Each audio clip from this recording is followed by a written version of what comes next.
Je suis Anne Pioz, psychothérapeute et je vous accompagne à retrouver une relation sereine et intuitive avec votre alimentation. La pleine conscience du pouvoir est un podcast qui vous accompagne à reprendre le pouvoir dans votre relation avec la nourriture, à sortir des injonctions de la culture des régimes et à ne plus vous sentir seul avec tout ça. Dans ce podcast, je partage des outils, des réflexions. Je vous parle aussi de pleine conscience et d'introduire dans votre quotidien plus d'observation de votre propre fonctionnement. Je vous propose également des témoignages de femmes et d'hommes qui vivent ou ont vécu un trouble du comportement alimentaire ou une relation compliquée avec leur alimentation. Leurs témoignages vous permettront, je l'espère, de réaliser que nous sommes nombreux à nous retrouver pris au piège de cette relation toxique. Je vous laisse avec l'épisode du jour. Bienvenue dans ce nouvel épisode du podcast La pleine conscience du pouvoir. Aujourd'hui, je suis ravie de recevoir Emeline Lecouf, qui est naturopathe anti-culture des régimes, et c'est important, nous allons y revenir, mais de le préciser, et qui est également accompagnante sur le comportement alimentaire. Bonjour Emeline. Bonjour. Je suis vraiment ravie que tu aies répondu à cette invitation et j'ai vraiment très hâte que tu nous expliques ce qu'est la naturopathie pour toi, qu'est-ce que c'est qu'être une naturopathe anti-culture des régimes, ta vision de l'accompagnement autour de la relation troublée avec l'alimentation, etc., etc. Donc, nous avons beaucoup de choses à nous dire. Je ne sais pas si tu veux commencer par te présenter plus précisément ou juste cette petite présentation te va. Oui, je peux préciser un peu. Donc, effectivement, je m'appelle Emeline. Donc, je suis naturopathe et j'ai une autre casquette qui est du coup accompagnante sur le comportement alimentaire. Donc, ce sont deux formations différentes. Oui. J'ai d'abord effectué la formation en naturopathie et ensuite une formation pour accompagner plus spécifiquement les troubles des conduites alimentaires. Et voilà. Et puis aujourd'hui, j'ai un cabinet sur Vannes, un cabinet sur Orléans et je consulte également en visio. Oui, tu es partout à la fois finalement. Tu sais, j'allais dire à 3 endroits à la fois, mais non, 2 endroits en physique et puis en visio aussi. Moi, j'essaye de concentrer un peu parce que l'idée, c'est pas de s'éparpiller non plus, mais pour l'instant, c'est une période de transition. En fait. Ah, ok. Alors, déjà, voilà, moi, je suis un petit peu curieuse et je me demandais ce qui t'a conduite à entamer cette formation en naturopathie. C'est une reconversion. Okay. Donc effectivement, avant, j'étais pas du tout dedans. Oui. J'ai travaillé en fait dans le marketing en agroalimentaire, en bio, et à la fin de mon stage de fin d'études, je savais déjà que j'allais faire une reconversion et je m'étais dit, plus tard, je serai naturopathe. J'avais découvert en fait la naturopathie dans mon chemin personnel pour notamment en lien avec du stress et parce que j'étais partie 3 mois en Afrique, en Burkina Faso, et j'étais rentrée pas en méga forme avec le paludisme, etc.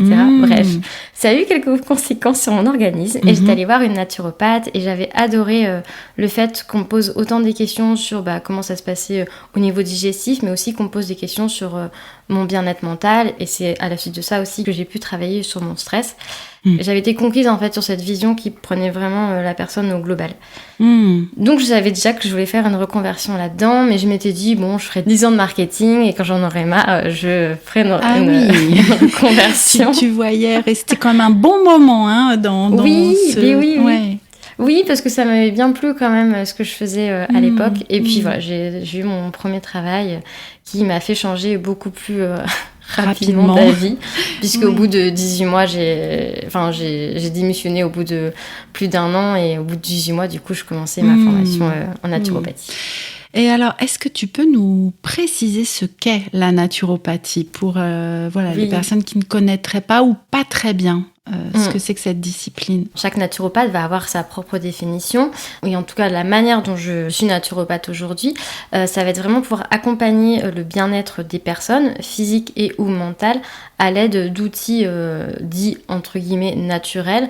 Donc ça peut être tout ce qui touche les plantes, les huiles essentielles, ça va être aussi en lien avec l'alimentation, les nutriments. Je peux aussi également proposer des exercices de respiration, on va aussi s'intéresser au sommeil, ça englobe pas mal de choses.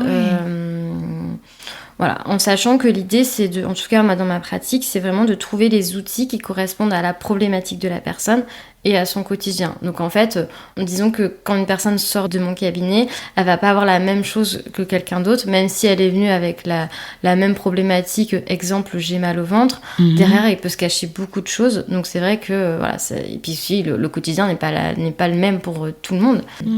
Oui, c'est là que tu parlais juste avant de questionnement, ou peut-être qu'on en parlait avant d'enregistrer, je ne sais plus, mais comment ça va se dérouler une consultation en naturopathie ? Alors, il y a 2 choses. À la base, il y a ce qu'on nous apprend et ce que moi je fais aujourd'hui. Dans ce qu'on nous apprend, il y a toute une espèce d'anamnèse par des questionnements, mais aussi en se basant et sur la morphologie de la personne. On va regarder les ongles, etc. Il y a aussi des personnes qui vont regarder au niveau de l'iris, ce qu'on appelle l'iridologie. Je suis assez loin de tout ça maintenant, et moi c'est vrai que je passe essentiellement par le questionnement. Parce que, donc, par questionnement, c'est-à-dire, en fait, au départ, on demande d'abord voilà, si la personne a des traitements, etc. Parce que, mine de rien, quand on touche aux plantes, c'est quand même important de savoir s'il n'y a pas des médicaments. Des interactions, exactement. En fait. Mais après, voilà, c'est très vaste. Je peux poser des questions sur au niveau dentition de la bouche. Après, je passe plutôt à la sphère gynécologique. Après, ça va être le sommeil, ça va être la digestion, le mouvement. Est-ce qu'il y a des douleurs musculaires, etc., etc. Il y a une chose, oui, d'ailleurs, que nous n'avons pas précisé. C'est en t'entendant parler de sphère gynécologique. Mais toi, tu accompagnes exclusivement des femmes ou tu accompagnes aussi des hommes ? Alors, dans ma position, j'ai plutôt vocation à accompagner les femmes et personnes queer. Ok. Donc c'est plus global que juste des femmes, mais effectivement j'accompagne plutôt des femmes et personnes queer. Après, ceci dit, je ne refuse pas en consultation des hommes, mais effectivement par rapport à ma posture et là où je suis le plus à l'aise et où je me trouve aussi plus pertinente dans mes accompagnements, c'est plutôt effectivement auprès des femmes et personnes queer. Alors, la question aussi qui nous amène et avec laquelle je suis très impatiente en fait de parler avec toi aujourd'hui, c'est cette question de l'anti-diète culture et de la naturopathie. Parce que pour ma part, j'avais une vision de la naturopathie et tu me disais avant qu'on enregistre que des personnes qui viennent vers toi étaient aussi avec cette vision-là de la naturopathie. Alors moi, ça m'a même presque traumatisée, tu vois, quand j'avais une consultation où on me disait qu'il fallait plus que je mange de gluten, il fallait plus que je mange de produits laitiers. Enfin, je caricature un peu, mais c'était quand même pas mal ça, tu vois, à peine. Et du coup, eh bien, moi qui avais déjà une alimentation assez complexifiée, on va dire, et restrictive, c'est venu rajouter une couche finalement dans cette restriction de il ne faut pas, tu ne dois pas, ça c'est mauvais, ça c'est bon, ça c'est sain, ça c'est pas sain. Donc, dis-nous en plus, s'il te plaît, pour que nous comprenions mieux, et moi la première, en quoi la naturopathie peut être anti-culture des régimes. Je vais peut-être d'abord expliquer en quoi la naturopathie peut être dans la culture des régimes, et effectivement, après, comment faire pour qu'elle ne soit pas. Parce qu'en fait, ce qu'il faut savoir, c'est qu'en formation, en tout cas de ma formation, et globalement, je pense de la formation de beaucoup de naturopathes, on nous apprend quand même à effectivement avoir une approche assez restrictive, voire ou à minima assez directive en ce qui concerne l'alimentation. En ce qui concerne aussi de manière générale le bien-être de la personne, puisque on a tendance à nous dire voilà, il faut donner à la personne une liste de conseils, mais ce qui est assez direct. Enfin, on nous apprend pas à avoir une posture rogerienne, enfin du coup très basée sur l'expérimentation de la personne. Mais du coup très directive. Et du coup, c'est vrai que ça s'en ressent aussi au niveau alimentaire. Donc même si, effectivement, en naturopathie, on ne nous apprend pas en formation à faire des restrictions, un plan alimentaire, mais ça ne change pas. On nous apprend quand même à donner des conseils assez restrictifs, il faut arrêter le gluten, il faut arrêter les produits laitiers, etc. En sachant que, en ce qui concerne le gluten et les produits laitiers, c'est des conseils qu'on peut retrouver dans beaucoup de problématiques. Enfin, en tout cas, qu'on nous apprend à donner pour beaucoup de problématiques, que ce soit troubles digestifs, que ce soit maladies inflammatoires, etc. Souvent, on se retrouve vraiment en alimentaire à... il faut que la personne, elle mange pas ça, il faut qu'elle réduise ça, il faut. Sauf que, en fait, la naturopathie, il y a quand même la notion de santé, d'accompagner la personne à sa santé physique et mentale.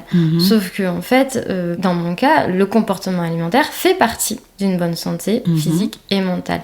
Oui. Donc pour moi, il est primordial de prendre en compte le comportement alimentaire dans nos conseils, dans notre posture en tant que naturopathe. Et effectivement, ça nécessite de remettre un peu en question ce qu'on nous a appris en formation et de remettre aussi en question notre posture. Et ça, cette remise en question, tu as commencé à la faire à quel moment ? En soi, j'ai commencé, quand j'ai commencé ma formation de naturopathie, j'étais quand même un peu dans l'orthorexie, c'est-à-dire que je me posais beaucoup de questions sur ce qu'il fallait manger, ce qu'il fallait pas manger, en lien plutôt avec la santé, même si je pense qu'à l'époque, mon image corporelle m'était pas très satisfaisante et j'étais pas très à l'aise avec mon corps, mais en tout cas, j'avais ce dogme de sain, pas sain en tête. Ouais, ce qui me semble, enfin, je te coupe, mais ce qui me semble assez commun, en fait, aux personnes en formation de naturopathie, enfin, j'en ai pas rencontré des milliers, des cents, hein, mais est-ce que c'est cet intérêt-là qui amène à ce type de formation, ou est-ce que c'est la formation, enfin, on n'en sait rien, en fait, c'est peut-être un peu les deux, mais... Je pense qu'il y a un peu des deux et qu'effectivement, en amont, il y a quand même une volonté de tout faire un peu parfaitement pour prévenir des maladies. Et en fait, ensuite, la formation entretient ça. Mais effectivement, je pense qu'une bonne majorité des personnes... Mais bon, je peux pas faire de généralité non plus dessus, mais effectivement, moi, en tout cas, je suis arrivée en formation avec quand même déjà des bases de... comment faire pour manger sainement, en fait. Et voilà, donc j'avais quand même ce terrain-là quand je suis arrivée en formation naturopathie, effectivement. Et en fait, ma formation a démarré en octobre 2018 et je pense, si je dis pas de bêtises, je pense qu'en novembre 2018 et en décembre 2018, je suis tombée pour la première fois sur un contenu sur l'alimentation intuitive. Parce que ça faisait quand même quelques temps que j'étais quand même à la recherche d'explications pour mieux comprendre mon fonctionnement, parce que avant ma formation naturopathie, j'étais déjà sujette à des compulsions. Enfin, mon comportement alimentaire n'était pas serein et j'étais quand même à la recherche d'essayer de comprendre, même si à côté j'étais un peu en mode je serai comme ça toute ma vie, un peu défaitiste. Mais en tout cas, voilà, j'étais quand même encore en recherche de comprendre et de contenu en lien avec le comportement alimentaire. Et c'est comme ça que j'ai découvert l'alimentation intuitive, je pense 1 mois ou 2 mois après maximum être entrée en formation naturopathie. Et là, c'est le drame. Non. Alors je pense que non, ça m'a évité le drame. Ce qui me manquait le plus dans mon chemin personnel, c'était de comprendre ce que c'était la restriction cognitive, parce qu'il y avait d'autres choses que j'avais déjà travaillées en amont. Les sensations alimentaires, je les connaissais, etc. Mais c'est vrai que la restriction cognitive et la satisfaction, c'est quelque chose que j'avais pas du tout notion. Et donc du coup, c'était assez intéressant parce que finalement, donc ma formation naturopathie a duré 1 an. Donc en fait, pendant 1 an, allez, un peu moins d'1 an quand même, mais c'était en fait, j'expérimentais le fait de la journée, j'entendais des règles alimentaires, enfin, tout n'était pas dédié à ça, mais les premiers cours c'était de l'anatomie, donc on parlait peu d'alimentation, mais une fois qu'on était plutôt sur des cours en lien avec les différentes pathologies ou en lien avec les différentes problématiques que les personnes pouvaient rencontrer, là assez vite on pouvait parler d'alimentation. Et du coup j'expérimentais à chaque fois, quand j'entendais telle chose la journée, je voyais que ça avait un impact sur mon comportement alimentaire et notamment le soir en rentrant.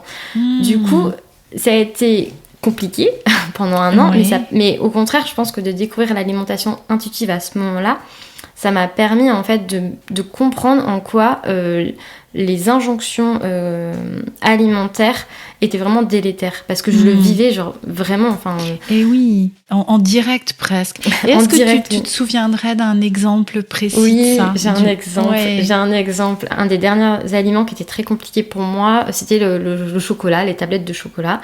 J'en avais vraiment tout le temps chez moi, donc il y avait une autorisation dans les faits, mais j'avais pas mal de restrictions cognitives dessus. Et j'ai beaucoup travaillé justement à essayer de m'autoriser ce chocolat, parce que je pouvais facilement finir une tablette en une journée. Donc voilà, j'étais pas sereine en tout cas dans ma prise alimentaire sur ce chocolat-là. En général, c'est du chocolat en plus qui était à 85%, donc bref, la satisfaction pas top. Et en fait, je me souviens très bien où je pense que j'avais déjà pas mal avancé et je commençais à être de plus en plus sereine sur la prise alimentaire. Et je me souviens d'un soir où du coup, je m'étais retrouvée effectivement dans une compulsion en lien avec le chocolat. Et j'ai réfléchi de ce qui s'était passé dans la journée et tout. Il n'y avait pas de lien avec des émotions. Parce qu'à l'époque aussi, j'avais travaillé sur l'émotionnel, à essayer de savoir comment je me sentais et tout. Il n'y avait pas d'événement spécifique qu'aurait pu déclencher une envie de chocolat, ni une compulsion, sachant que les émotions pour moi ne déclenchent pas de compulsion. Mais en fait, je m'étais rappelé que dans la journée, on avait parlé de problématiques autour de la sphère digestive et autour du foie, je crois. Et on avait parlé du fait que le chocolat a été délétère pour le foie. Et voilà. Eh oui, tu as pu repister ça, hein, et que c'était revenu mettre... alors, c'est vrai que nous n'avons pas redéfini la restriction cognitive, mais peut-être tu veux le faire en bref. La restriction cognitive, ça va être l'intention, en fait, de contrôler ses apports alimentaires, que ce soit en quantité ou en qualité, dans le but de modifier son apparence corporelle. Et ou son poidd. Et c'est vrai qu'on pourrait se dire, mais la naturopathie, on parle pas d'accompagner le poids et l'apparence corporelle, donc c'est pas la restriction cognitive. Oui, là on est clairement sur le truc de santé, tu vois. Après, c'est vrai que maintenant, en tout cas, et c'est vraiment un parti pris que j'ai pris, et j'ai pris la liberté sur ça, je trouve que les injonctions alimentaires en lien avec la santé, même s'il n'y a pas de lien avec le poids ou l'apparence corporelle, ont le même effet que les injonctions alimentaires en lien avec le poids. Et du coup, moi, je mets ça dans le même moule que la restriction cognitive. Même si, effectivement, officiellement, si on s'en tient aux définitions de différentes associations ou structures, la santé n'est pas mise dans la définition de la restriction cognitive. Mais moi, je trouve que ça a le même impact. Mais oui, je suis complètement d'accord avec toi. Hein. C'est vraiment toutes ces règles, en fait, toutes ces pensées en lien avec les il faut, il ne faut pas, et quel que soit le pourquoi derrière, en fait, de la règle. Mais c'est tout ce qui va venir figer le comportement alimentaire. Et donc, si on en revient à ce que tu nous expliquais du chocolat, hein, il y avait eu donc ce cours sur le foie, où on vous avait dit « Oh, chocolat, pas bien ». Non, c'était ça. Et donc, tu as remonté, tu as enquêté, finalement. Et c'est là que je me suis dit, oui, bah voilà, c'est encore une injonction que j'ai eue au sein de ma formation, du coup, de naturopathie. Cette restriction cognitive, hein, et je trouve que l'exemple que tu donnes illustre très bien. Cette règle-là va provoquer chez nous, à un moment ou à un autre, une rébellion, finalement, qui va faire que ça devient plus possible. Enfin, il n'y a plus qu'une issue à ça, c'est d'enfreindre la règle et de l'enfreindre plus, finalement. Après, je pense qu'il y a certaines personnes qui sont capables mais pour des raisons que j'ignore complètement, qui sont capables de suivre le plan parfait de la nature. Enfin, j'aime pas du tout le mot parfait, mais je mets des guillemets, mais on les voit pas, on les voit pas à l'oral. Mais qui vont être capables de suivre des règles assez strictes et autres au niveau naturopathie. Alors après, honnêtement, je connais peu de personnes comme ça, où il y a eu un passif et où un comportement alimentaire qui est pas serein, c'est niet. Même des personnes qui ont un comportement alimentaire serein, moi je parle jamais en termes de règles. Il y a du jugement en fait derrière, il y a le côté moral, c'est bien, c'est pas bien.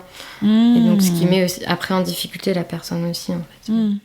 Oui, et là aussi, quel que soit finalement l'objectif de ce bien ou pas bien, ce qu'il y a derrière en fait, que ce soit la santé et ou le poids et ou la modification de la silhouette, parce que je ne sais pas si tu vas être d'accord avec moi, mais bien souvent quand on creuse un peu cette question de la santé, on va retrouver derrière, en creusant quand même, la question du poids et ou de la silhouette.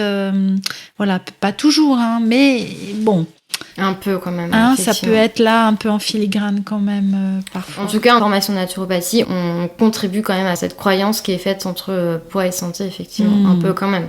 Même si, par exemple, je pense que quelqu'un qui aurait un comportement... Enfin, par exemple, je vais prendre mon cas personnel, j'ai un comportement alimentaire qui est serein aujourd'hui, un rapport au corps qui est complètement serein aussi. Ça change pas que si on redonne des règles alimentaires, je réagis pas très bien, même si c'est d'un point de vue santé, en fait. Parce que, effectivement, la voix rebelle, après... c'est ça, elle se réveille et... Alors, Maintenant, ça serait intéressant que tu nous expliques en quoi finalement ton approche de la naturopathie peut être complètement sereine, complètement en accord en fait avec une démarche d'alimentation intuitive, une démarche de réconciliation dans la relation avec l'alimentation. Alors déjà, ce qui est intéressant, c'est de se rappeler que finalement, dans l'alimentation intuitive, la notion de santé, la notion de mouvement, la notion aussi de nutrition est abordée, la notion de connaissance des émotions, donc plutôt à la fin pour des raisons logiques de processus, mais déjà, ça appartient finalement à l'alimentation intuitive, le fait effectivement de faire des choses pour sa santé. Ça, c'est une première chose. Deuxième chose, comme je le disais tout à l'heure, dans tous les cas, moi je pars du principe que le comportement alimentaire appartient à la santé. Donc déjà, je pose la question. Pas tout de suite, mais en tout cas, avant d'aborder l'alimentation. Donc, c'est-à-dire que je ne pose 0 question sur l'alimentation. Ma première question en amont de développer l'alimentation, ça va être comment la personne définit son rapport à l'alimentation. Donc déjà, je le prends en compte. Et ça, c'est ma condition sine qua non. Je ne parlerai jamais d'alimentation sans savoir et sans connaître la personne, le lien qu'elle entretient avec son assiette, avec son corps. Et également, tu vas aller interroger, j'imagine, sur les antécédents au niveau comportement alimentaire, s'il n'y a pas des antécédents de troubles des conduites alimentaires. Alors, de toute façon, je demande la question des antécédents en premier lieu. Alors après, c'est vrai que les antécédents, c'est très général, donc les personnes ne vont pas forcément l'aborder. Après, dans tous les cas, quand je pose la question très ouverte de comment la personne définit son rapport à l'alimentation, si la personne a eu un passif, elle va me le dire. Oui, bien sûr. Après, c'est vrai qu'on pourrait se poser la question, est-ce que je pourrais avoir plus de questions à ce moment-là, mais c'est vrai qu'aujourd'hui je trouve que quand je pose cette question-là, ça libère assez vite la parole, en sachant que ce qui est très rigolo, c'est que quand la personne n'a jamais eu de problème de comportement alimentaire, elle ne comprend pas la question. Ah bah oui, elle se dit mais pourquoi vous me demandez ça en oui, fait, ou ça va être une réponse qui passe sur le comportement alimentaire, mais ça va être oui bah je mange tout, je suis pas végétarienne ou je suis végétarienne, etc. Enfin, mais du coup quand la réponse ça va être quelque chose qui est pas en lien avec le rapport à l'alimentation, mais plutôt ce que la personne mange, etc. En fait, je sais dire que la personne s'est jamais posé aucune question. C'est ça, et que tout va bien à ce niveau-là, en fait. Alors, je reviens un petit peu en arrière, mais j'ai oublié de te demander, quand on en était à parler de ta formation, mais finalement, quand tu voyais cette confrontation entre ce que tu étais en train d'apprendre dans ta formation de naturopathe et ce que tu découvrais dans ton process d'alimentation intuitive, eh bien, comment tu as fait avec ça, en fait ? Comment tu as fait pour concilier les deux et pour être la naturopathe que tu es aujourd'hui ? En fait, quand j'étais en formation, je me rendais compte que c'était pas la manière dont je voulais faire de la naturopathie. Ça m'a permis tout de suite de dire, ok, c'est pas ce que je veux faire. Je le ferai différemment. Donc voilà. Et donc après, je me suis installée et effectivement, j'ai fait différemment. Ouais, mais ça veut dire qu'au niveau des écoles, ça laisse une certaine liberté, en fait, dans la façon d'interpréter. Tu sais, comme si c'était une symphonie, que chaque musicien l'interprète différemment. Enfin, ou est-ce que c'est pas un peu rigide, parce que tu parlais de rigidité aussi, de règles, Au départ, c'était difficile pour moi parce que j'ai l'impression que j'étais pas une bonne naturopathe. Parce que du coup, je faisais pas comme on m'avait appris. Mais dissidente, moi c'est vrai ça que... C'est vrai. Ouais, c'est ça. Alors qu'en fait, non, avec l'expérience, je me rends compte que c'était comme ça que je voulais faire et que la naturopathie, vraiment, quand on prend la définition, c'est accompagner les personnes vers le bien-être et leur santé physique et mentale, en fait. Donc, du coup, à partir de ce moment-là, j'étais sûre de moi sur le fait que donner des injonctions et des règles alimentaires, c'était délétère pour le comportement alimentaire. C'était important pour moi de donner de l'importance au comportement alimentaire dans ma pratique. Donc, à ce moment-là, en fait... c'était plus facile d'assumer. Après, pour être tout à fait honnête, c'était beaucoup plus facile pour moi de finaliser mon processus d'alimentation intuitive une fois sortie de formation. Ah, et oui, où il n'y avait pas justement, comme ce que tu nous as décrit avec le chocolat juste avant, des règles, des injonctions qui venaient entraver finalement ton propre processus.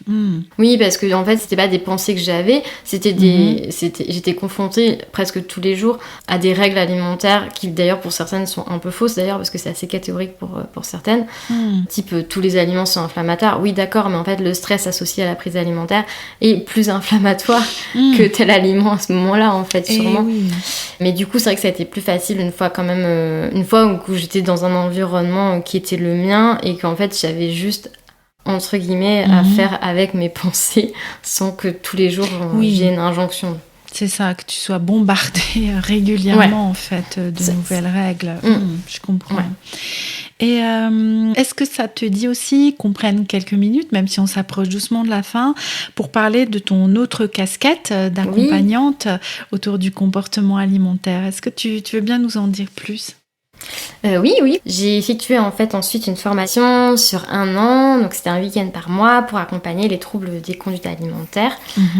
Ça a été assez instinctif pour moi de pouvoir développer cette casquette-là, parce que même si le comportement alimentaire, je faisais attention en consultation naturopathie, j'avais quand même envie aussi spécifiquement d'accompagner le comportement alimentaire, les TCA et ou l'alimentation troublée.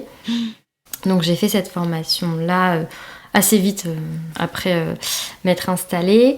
Et du coup, effectivement, donc aujourd'hui, j'accompagne donc les personnes vers un rapport plus serein avec l'alimentation. Alors on parle pas que d'alimentation, on parle aussi de rapport au corps, de grossophobie sociétale quand même beaucoup. En tout cas, en ce moment, c'est un sujet que j'ai beaucoup au sein de mes accompagnements. Et là, encore une fois, je coche pas des cases. Comment ça? C'est-à-dire que je suis pas une naturopathe spécialisée dans les TCA, en fait. À part entière, j'accompagne le comportement alimentaire. Ça peut être une approche qui est assez proche de l'alimentation intuitive. Après, j'ai pas été certifiée par cette approche-là, donc je n'utilise pas ce terme-là.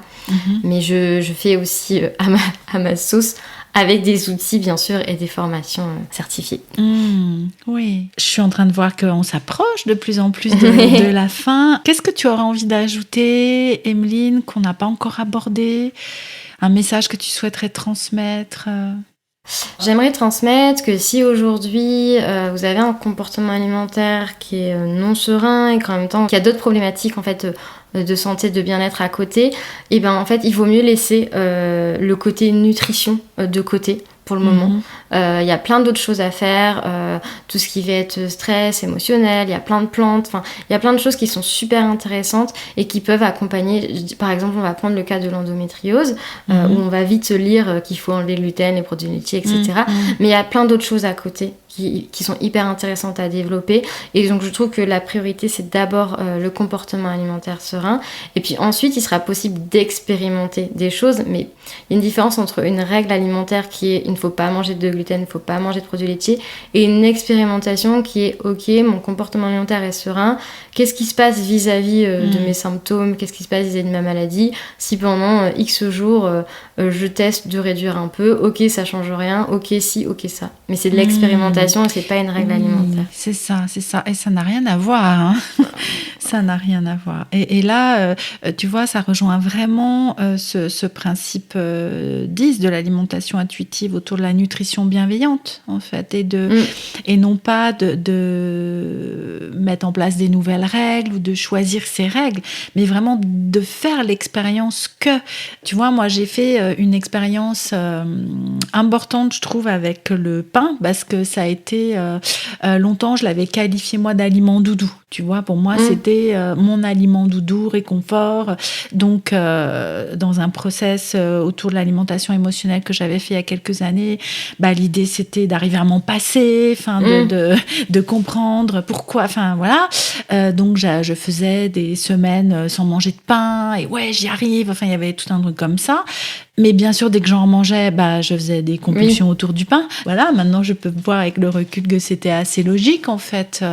Et j'ai remarqué, petit à petit, que mon comportement s'apaisait vis-à-vis du pain. Et je sens très bien maintenant qu'au niveau digestif, il y a une limite, en fait, où je me rends compte que si je mange trop de pain blanc en particulier, que j'adore, et je ne m'en priverai pas, il n'en est pas question, en fait, mais je vois que si dans une journée, j'en ai mangé beaucoup, je vais avoir un peu mal au ventre, je vais avoir du mal, tu vois, voilà.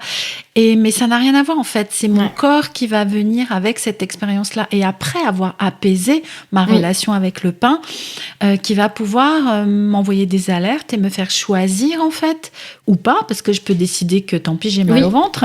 C'est comme, tu vois, je sais pas, c'est peut-être pas, comment dire, un bon exemple à prendre, celui de l'alcool, mais prenons-le parce que c'est celui qui me vient. Des personnes qui vont boire beaucoup d'alcool le soir et mal dormir, ou avoir mal à la tête le lendemain, ok, elles le savent, mais c'est choisi après, tu vois, dans ce sens-là. Et c'est là que vraiment, je vois aussi cette nuance autour de comment l'alimentation au sein de ton approche de la naturopathie peut venir soutenir finalement la santé. Exactement. Exactement, mais comme tu le dis, ça va nécessiter d'avoir travaillé sur le rapport à l'alimentation, ou en tout cas, dans mon cas, d'être sûr que la personne a un rapport à l'alimentation serein, et de le proposer sous forme d'expérimentation et non de règles rigides.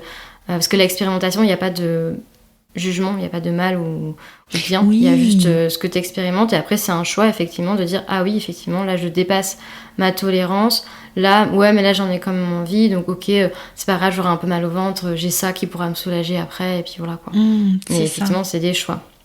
Et oui, et c'est loin de il faut enlever le gluten. Ouais. Et c'est très différent. Et très différent.